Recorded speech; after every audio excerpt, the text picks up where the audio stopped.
li nga xam nekk un décret présidentiel le président Bassirou Diomaye Diakhar Faye encadre les missions d'Ousmane Sonko et compagnie maanaam le Sénégal vient d'entrer dans une nouvelle phase de la réorganisation de son administration publique. Le président de la République Bassirou Diomaye Diakhar Faye signé na niki le 6 septembre 2025 benn décret numéro 2025 1431 bi nga xam ni itam mooy daal di fixer la répartition des services de l'État ainsi que le contrôle des établissements publics et des sociétés nationales entre la présidence et la primature, mais aussi ak yenn ay différents ministères. Ce texte boo xam ne itam donc daal di abrogé le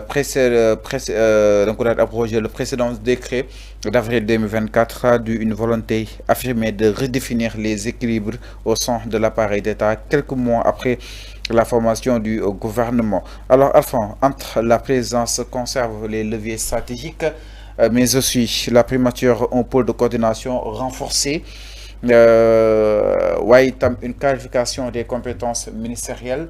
Naka daal di jàngatee le président Bassirou Diomaye Diakhar Faye décision bi nga xam ne itam jël na ko pour daal di encadrer les missions de son premier ministre Ousmane Sonko, mais aussi l'ensemble justement de son gouvernement avec une clarification des compétences ministérielles. C'est dans le cadre de la réforme bi mooy dem nii parce que les institutions publiques bien avant la ñuy commencé woon les réformes donc ci les ministères là surtout la primature foofu la ñu commencé Ousmane Sonko waxoon na ko fi yàggul dara balaa le plan de redressement donc waxoon nañ ko fi ci la réforme donc de ces institutions de l'État bi ngay wax ni commencé ko par la primature d'abord occupée aujourd'hui par le premier ministre Ousmane Sonko tey mu law ci les ministres parce que on veut avoir des ministres compétents Fallou ça aussi parce que quand il dit un référentiel Sénégal 2050 basé sur le capital humain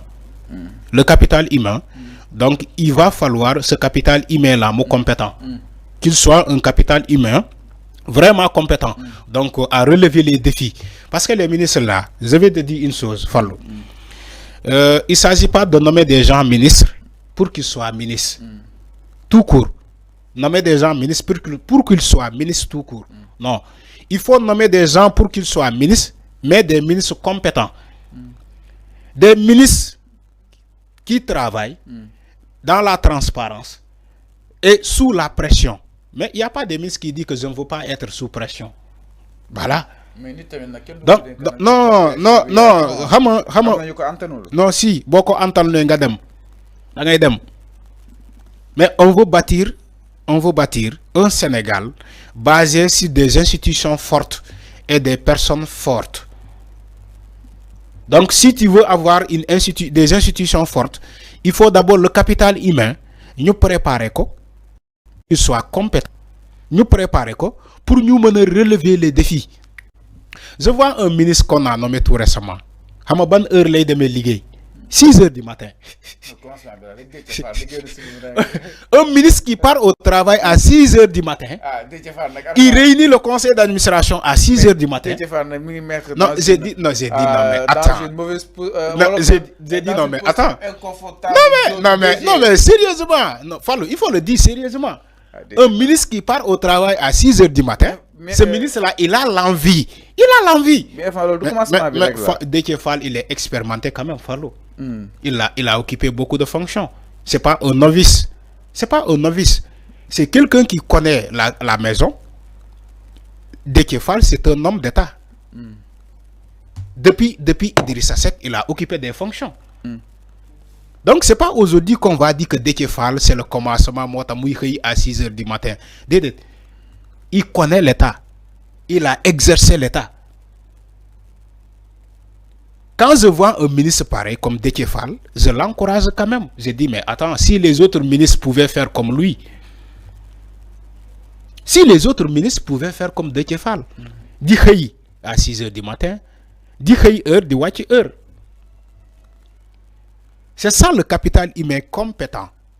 C'est ça la compétence des ministres. Bo pare ñu ngi xaar ci yow luñ la dénk, franchement, nga yoré ko avec de la transparence. Luñ lay xaar, fuñ lay xaaré ñu sentu la fa. Parce que on veut des résultats, on veut des ministres qui font des résultats. Loolu la ñuy xaar ci les ministres là.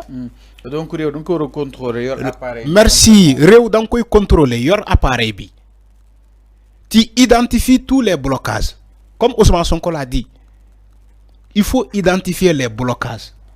Blocage à quelle hauteur, à quel niveau là am. Nous détecter quoi, régler le problème. Ce pays-là doit marcher vers l'émergence. Le Sénégal doit marcher vers l'émergence. Le Sénégal doit marcher vers le développement. Mais marcher vers le développement, il faut des ministres compétents, il faut des DG compétents, il faut une Assemblée nationale compétente. Les institutions, il faut qu'ils soient des institutions fortes. Mais l'eau l'État du Sénégal. Mais si le président Bassirou Diomaye Faye est en train de révolutionner l'administration, mais c'est une bonne affaire. Il faut le saluer, Fallou. Lu baax da ngay ne baax na lu bon nga ne lii bon na nañ ko defaraat mais lu baax da nga koy ne baax na.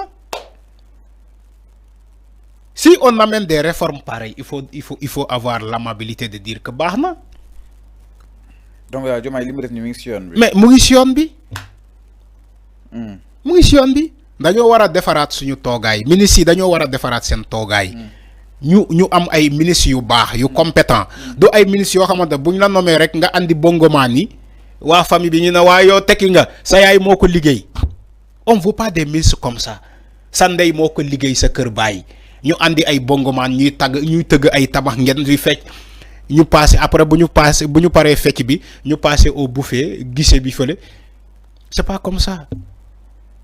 On veut des ministres yoo xamante dañ leen di nommer kenn du dëgg bruit du am benn bruit ñuy liggéey rek xëy 6 heures du matin taal sa oto dem liggéey xëy 6 heures du matin taal sa oto dem liggéey loolu kese la wala 7 heures nga dem liggéey.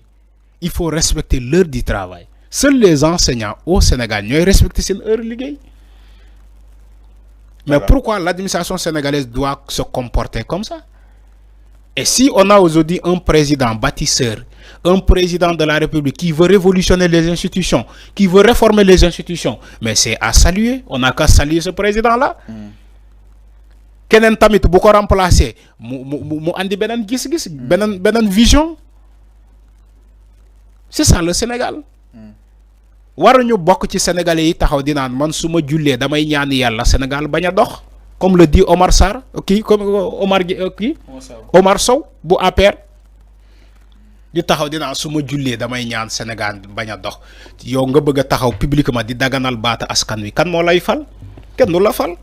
Alors mi non Arfan par rapport ak li nga xam ne moo di wàll wi jëm si li nga xam ne moo di justement ces énormes décisions yi nga xam ni itam le président Bassirou Diomaye Diakhar Faye jël na ko mu nekk coordination boo xam ni itam day am digganteem ak moom ak le ministre les différents ministres mais aussi ak ki nga xam ne moo di Ousmane Sonko fas yéene daal di war a mën a liggéey jëm si li nga xam ni itam mooy daal di ñooñal réew mi ak li nga xam ne moo di justement tolluwaay wi. Arrestation de Papa Mao Diouf déféré aujourd'hui devant le procureur du côté de la régie exactement avant les choses se corsent gis ngeen ki nga xam ne moo di Papa Mao Diouf mu dinañ ko daal déféré devant li nga xam ne moo di le procureur APR se dit